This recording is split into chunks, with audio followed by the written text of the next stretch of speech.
আসসালামু আলাইকুম। স্বাগত সবাইকে Laboni kitchen cooking and gardening এ। আশা করি আপনারা সবাই ভালো আছেন। আপনাদের জন্য আমার আজকের আয়োজনে থাকছে সবুজ বেগুনের আপডেট।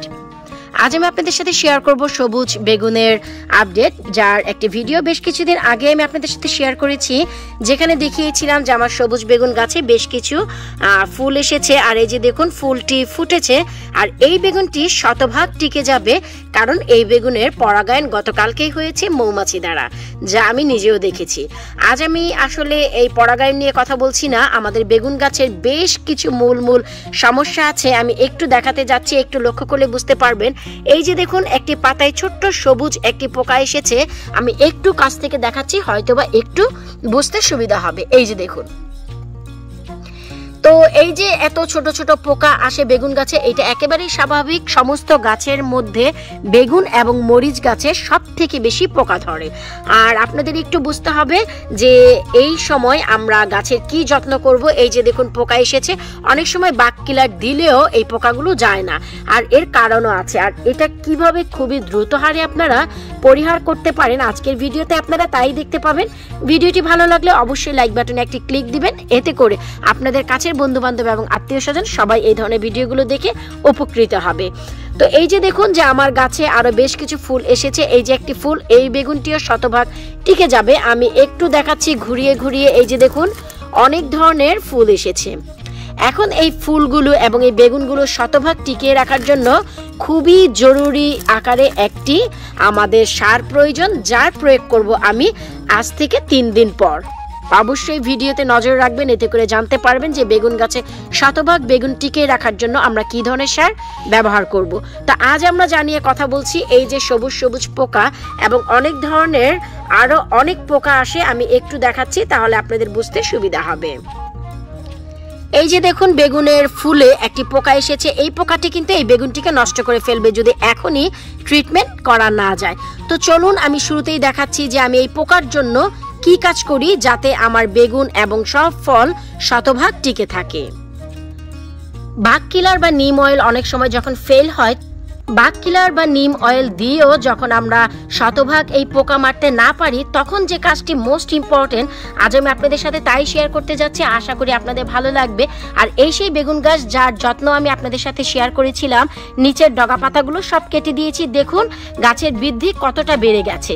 এই যে হচ্ছে আমার সবুজ বেগুন এবং সাদা বেগুন, যার আপডেট আমি আপনাদের সাথে শেয়ার করেছিলাম। আমার দুটি গাছে দুটি ধরনের পোকা ধরেছে।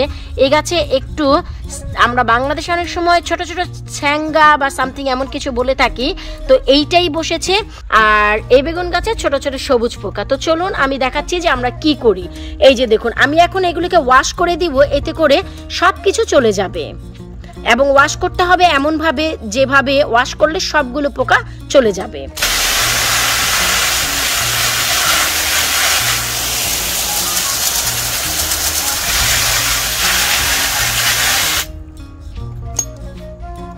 এবার আমি কাছ থেকে দেখাচ্ছি, একটু লক্ষ্য করলে দেখবেন কোনো ছোট ছোট সবুজ পোকা নেই। এগুলো অতিরিক্ত গরমে আপনাদের এই পোকাগুলো আসে। আর একমাত্র বেগুন গাছের এই হচ্ছে উপায় যে এই সবুজ পোকাগুলো মারার জন্য ওয়াশ করতে হবে অ্যাটলিস্ট 2 দিনে একবার। আর যদি দেখেন যে অনেক সবুজ পোকা এসেছে, তাহলে প্রতিদিন বিকেলে একবার করে ওয়াশ করতে হবে এই রকম স্প্রে ওয়াটার দিয়ে। আর আমি কিভাবে আমার গার্ডেনে পানি ব্যবহার করি তার একটি ভিডিও খুব শীঘ্রই আপনাদের সাথে নিয়ে আসবো, কারণ অনেক লাভলি ভিউয়ার্স প্রশ্ন করেছে যে আপু আপনার অনেক গাছ, এই গাছগুলো কিভাবে মেনটেন করেন, কিভাবে পানির ব্যবস্থা করেন, কারণ আমার বাহিরেও অনেক গার্ডেনিং আছে, আপনারা অনেকেই জানেন। তো কিভাবে আপনি এত জায়গায় পানি মেনটেন করেন তার ভিডিও নিয়ে আসবো আপনাদের সাথে। আশা করব আপনাদের অনেক উপকারে লাগবে। তো এই ছিল আজ আপনাদের জন্য টিপস, যে গাছে যখন সবুজ পোকামাকড় আসবে তখন আপনারা কিভাবে তা দূর করবেন। একটু লক্ষ্য করলেই দেখবেন পাতায় এখন আর কোনো প্রকারের ছোট ছোট সবুজ পোকা কিন্তু নেই। এমনকি এই যে দেখুন আমার এই গাছেও কিন্তু সেই যে ছোট একটি পোকা ছিল তাও কিন্তু ধুয়ে পড়ে গেছে। একটু লক্ষ্য করলেই বুঝতে পারবেন। আর বেগুন গাছে পোকাটা হচ্ছে একেবারেই স্বাভাবিক। তো এই যে গাছ, এই গাছের কিছুটা যত্নের প্রয়োজন। এটি হচ্ছে আমার সাদা বেগুনের গাছ। অবশ্যই পরবর্তী ভিডিওতে আমি গাছের যত্ন দেখাবো। আজ শুধু আমি এই দেখালাম যে কিভাবে ছোট ছোট পোকা আপনারা ক্লিন করবেন, এতে করে আসলে অনেক উপকার হবে। কারণ বেগুন গাছের এই সমস্যা নিয়ে আমরা সবাই ভুক্তভোগী, শুধু আপনারাই নয়, আমি নিজেও। তো আজকের ভিডিওটি ভালো লাগলে অবশ্যই যেতে যেতে লাইক বাটনে একটি ক্লিক দিয়ে যাবেন এবং চ্যানেলে নতুন এসে থাকলে চ্যানেলটি সাবস্ক্রাইব করবেন।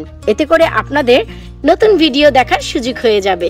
কারণ নতুন ভিডিওতে আসছে যে বেগুন গাছের বেগুন শতভাগ টিকিয়ে রাখার জন্য আমাদের কোন ধরনের সারের প্রয়োজন। বিদায় নিচ্ছি আজকের মতো। পরবর্তী ভিডিও দেখার আমন্ত্রণ জানিয়ে আল্লাহ হাফিজ।